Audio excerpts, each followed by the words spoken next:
Amacıyla İçişleri Bakanlığı Emniyet Genel Müdürlüğü yapmış olduğu bir proje bu. Burada vatandaşlarımızı öncelikle durduracağız. Yaptıkları kural ihlali, atıyorum emniyet kemerinden kural ihlali yapmış. Burada vatandaşımızı içeri alacağız. Emniyet kemerini takmadığı durumda ne gibi sonuçlarla karşılaşacağız? Yani ihlal yapanları alacağız. Projenin amacı bu. Yalnız siyetle bizim konu tabii daha öncesinde tespit edebilme ihtimalimiz çok düşük olduğundan biz genel olarak genel bilgilendirme yapacağız. Emniyet kemeri, kask kullanımı, aşırı hız, cep telefonu kullanımı ve malumunuz bu yıl öncelikli yaya uygulamamız var. İlk gösterimimiz öncelikli yaya sunumuyla alakalı olacak. Tamam. Önce yapılan basın toplantısında da arkadaşlar bu projeye önem vermesini istemişlerdi. Bu şekilde saygılarımızı Tamam, bakalım. ileteceğiz. Eğer genel bir bilgilendirme yapacaksak, tabii bu her zaman uygulayacağım bir olacak. Örnek filmlerimiz var. Aracı buraya alacağız. Sesli ve görsel olarak videomuzu izleteceğiz. Vatandaşın bulunan ihlal etmiş olduğu kuralda ne gibi sonuçlar doğurabileceğini görmesini sağlayacağız. Bir örnek yapalım. Kural ihlali yapan kim olursa olsun, mevkisi, makamı, rütbesi neyi olursa olsun, ben bile telefonu size açsam, polislere, trafikçilere, ne dedim, sen orada mıydın? Biz oradaydık sayın. Siz oradaydınız. Evet. Ne dedim, sen anlat ne dediğimi. Sen şimdi söylersen belki şey olur, sen anlat. Ne talimat verdin öyle? Bütün emniyet ve jandarma şeyine. Kural ihlali yapan her kim olursa, bunlar kamu görevlisi de olsa, ben ve koruma ekibim de olsa, gereken neyse yapın. Benimle ilgili bir telefon eden bile olursa, ona gereken ceza neyse uygulayın diye talimat veriyorum. Konuda hangi makam, hangi rütbe ararsa arasın, siz işinizi yapacaksınız dedi. Onun için polis eğer ki birisinin ehliyetine keyfe el koymaz. Keyfe el koymaz. Koyar mısın? Gel. Keyfi, benim ehliyetime el koyabilir misin? Hangi durumlarda el koyarsın? Aşırı hızlandırılıyor. 100 ceza doldurduğu takdirde eğer alkollü araç kullandığı da kanun limitleri aştığı takdirde kurallara uymuyorsa biraz önce bahsettiğim gibi 100 ceza puanı doldurduğunda Şimdi seni bu tünele bir alacağız. Buyur. Geç.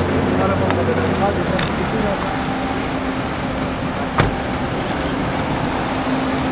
emniyet kemeri kullanmanın ne kadar çok önemli olduğunu, hayat önem arz ettiğini biliyorsunuz. Emniyet teşkilatı olarak, gerek jandarma teşkilatı olarak amacımız kimsenin burnunun kanamaması, trafik kurallarına uyması. Spot filmimiz var, izlettirmek istiyoruz. İnşallah bu izlemiş olduğunuz spot filmden ders alırız ve bir daha ki sefere emniyet kemerini kesinlikle yollarda takmış oluruz. Ben sabit. Çünkü emniyet kemerlerini takmışlar. Bu araçtaki küçük kazada 2 kişi yaralandı, 1 kişi hayatını kaybetti. Çünkü emniyet kemerini takmamışlar. Sevdiklerinizin ve kendinizin güvenliği için emniyet kemerinizi takın, hayatını bağlayın.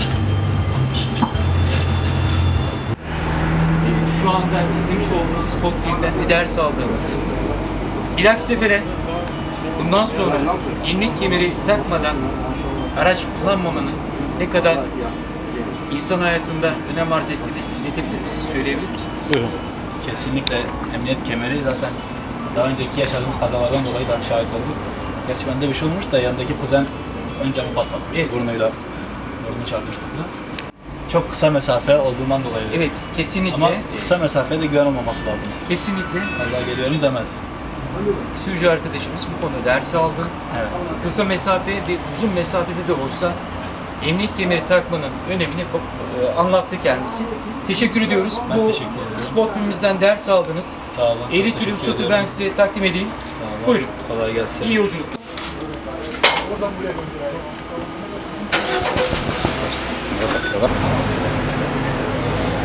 İyi yolculuklar. Kazaları azaltmak amacıyla halkımızı bilinçlendirmek, trafik kazalarının maddi ve manevi yönden devletimize, insanlarımıza ne kadar zararı uğrattığını daha iyi anlatabilmek için bir spot filmimiz var. Merhaba, hoş geldiniz. Şimdi 2019 yılı yaya öncelikli bir yıl. Maalesef araç sürücüleri olarak yayalara yol vermiyoruz. Maalesef böyle sıkıntılarla karşılaşıyoruz. Tabii herkes yani yayalar da araç sürücüleri de birbirini ne yapacak hakkını korumak zorunda. Ve yaya geçişlerimiz gerçekten arttı. Bu konuyla alakalı, yaya güvenliği alakalı spor filmimiz var. Kısa size izletilmek istiyoruz. Öncelik yayanın. Unutmayalım ki bu yolda hep birlikteyiz. Trafik Hizmetleri Başkanlığı olarak hayırlı yolculuklar dileriz. Çok sağ olun. Teşekkür ediyoruz.